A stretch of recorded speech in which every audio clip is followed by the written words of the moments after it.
po ako sa ating new video for 2026 at sinabati ko rin kayo ng Happy New Year 2026.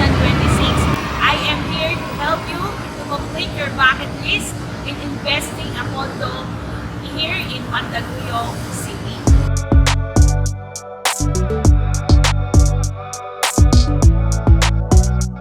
Ngayon, I am featuring the construction update or the environment ng Light 2 residences. Gagawin po natin, iti-check po natin yung surrounding areas kasi that is the important factors in investing a condo is to know your location. Okay? So, in order to make sure not only the address itself, we should know the environment. Nandito ako sa parking ng Light Mall. So, ito rin po yung nasa Light 1 residences. Okay? Itong condo na i-feature natin is the version 2 ng Light 1 residences.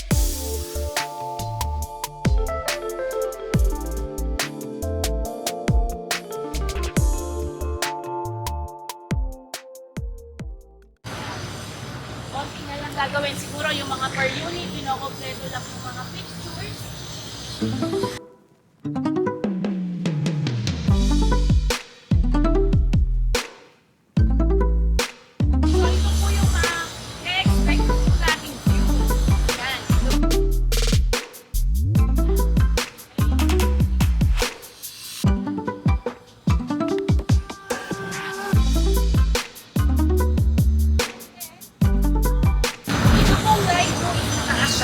Up to 50, estimate ko mga 54, 56 floors. Okay? So, nasa right top above ka. Tapos yung view po natin here, here. Yan. Nasa. Ang yung floor is nasa ground floor. Mataas. Yan. Mataas na po yan. Lalakpas na po yan sa building na to na nandito. Ground.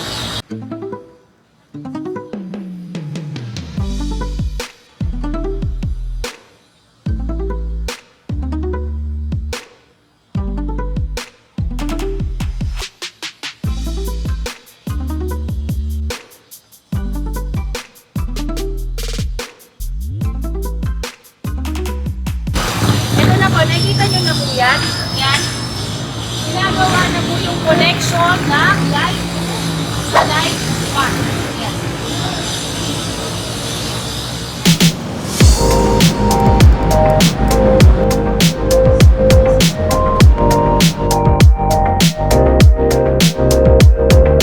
Hi!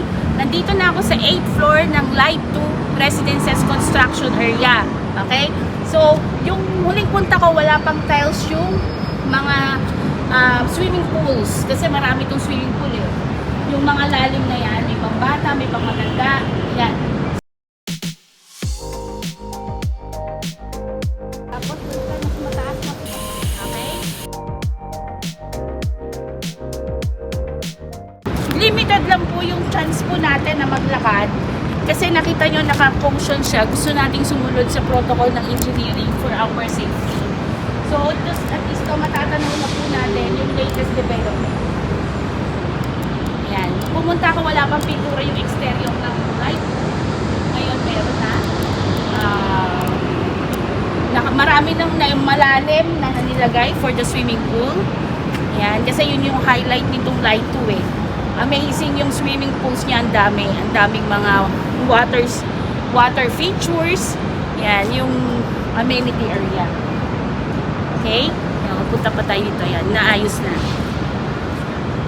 Okay? So, yung blue na yan, that is the Light 1 Residences facing Madison Street. Yan din yung facing ng Light 1 Mall kung naan tayo galing. So, ito na yung view na makikita natin. Yan, facing Madison Street. Okay? At the same time, skyline. Okay, dito EDSA. Yan, so, this year, mato-turnover na po ang Light 2 Residences. Konting wait na lang sa mga buyers na bumili sa akin. At in advance po, I congratulate you na yung ating bucket list for this year's New Year 2026 ay malapit nang matupad. Lakad lang tayo para mas makita po ninyo.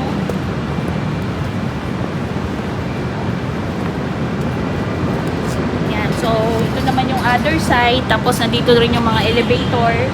Pag na-turn over na, yan nakapwesto. Okay, so ngayon, since under construction pa to, kailangan po namin bumaba ng mano-mano. Okay, so sa stairs lang kami dadaan. Tapos pagbaba dun sa stairs, ipapakita ko naman yung connection niya sa Light 1 Mall. Okay? So, next video na lang ulit. Okay? Nandito na tayo sa ground floor ng Light 2 Residences. So, I'm very excited after 1 year na pumunta ako dito.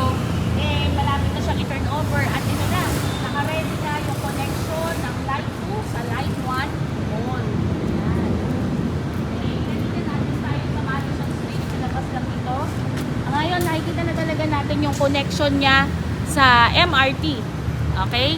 Kasi bakit connection ng MRT? Kasi ang MRT po is connected sa Light 1 Mall. Okay? So, kung ikaw ay residente ng Light 2, you can just walk dito sa second floor and then, ayan na, hindi ka nalalabas sa kalsada. Ayan. Okay? So, tingnan pa natin. Ayan, may ginagawa dito. Ayan. Para mas makita nyo.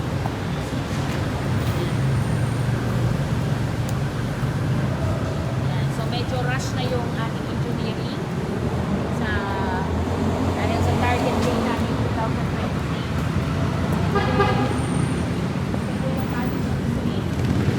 So, ito po yung ating rampa going to parking area.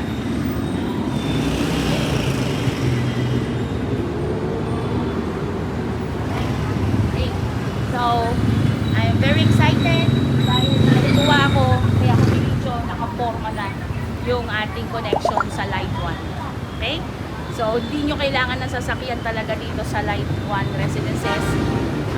Pero kung kailangan nyo ng sasakyan, may mga parking slot pa rin naman na available. Okay? So, this is the Madison Street. Yan. Ang maganda dito, paglabas mo sa Light 2, may mga tricycle. Yan. Pwede kayong magpahatid dyan. Pwede rin kayong mag-tricycle dyan. Mura lang yung pamasahe. Pwede kayong, tapos pwede rin sa Greenfield District. Ano rin siya, maganda rin siya mga lugar. Pwede kang mag-traveling sa park. Okay, so Madison Street.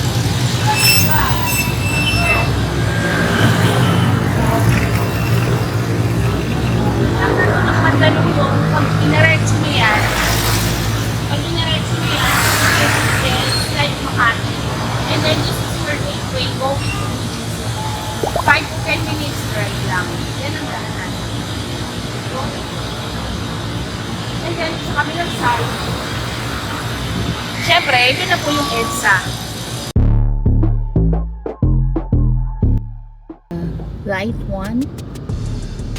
Here's the MRT. And so this is still Light 1 Mall connected in MRT Boni Station. And this is the construction of Light 2 Residences. So we are here in EDSA. Ayan.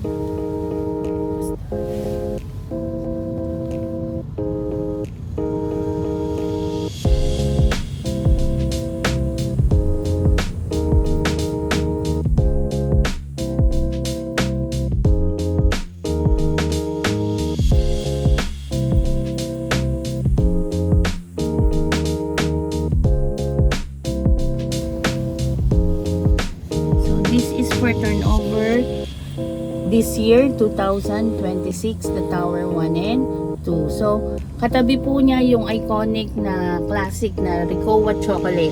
Yan, dito sa EDSA flat tops. Yan po yung Light 1 and Light 2. So from EDSA, kumanan po tayo para makita nyo po yung surrounding areas.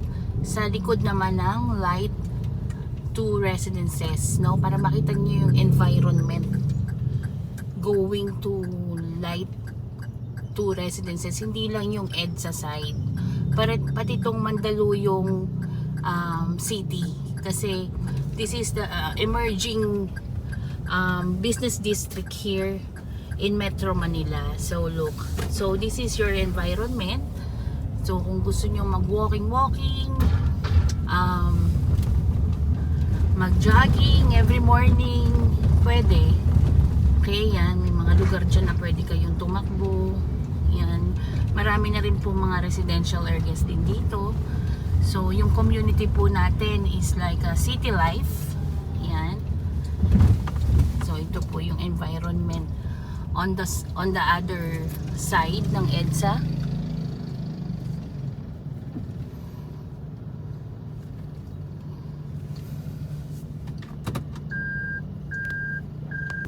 Okay. So diretso, tapos kanan ulit tayo. Kanan. Yan. Going to light 2 residences. Yan. Ito yung kabilang side. Yan. Diretso lang. Yan. Para you have idea. Okay? So yung nakikita nyo pong blue. Yan. This is the light 1. Okay? Light 1. Yan. So hindi pa natin natatanaw yung light 2. Konting ano lang. Ayan na. Okay? So this is the light 1 residences. And this is the light 2 residences. Yan. This is Grace De Los Santos, aka Grace the Realtor. Find your happy place here in light 2 residences.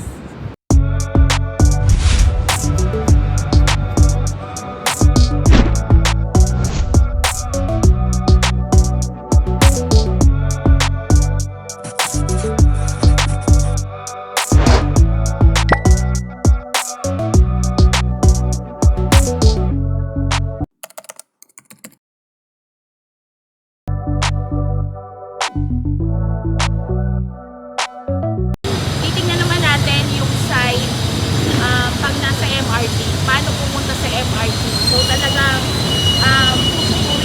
pupuntahan natin yung Line 1 Mall. Pupunta tayo sa MRT Bond Station para makita natin yung mangyayari sa inyo, no? Yung accessibility ng property na yun.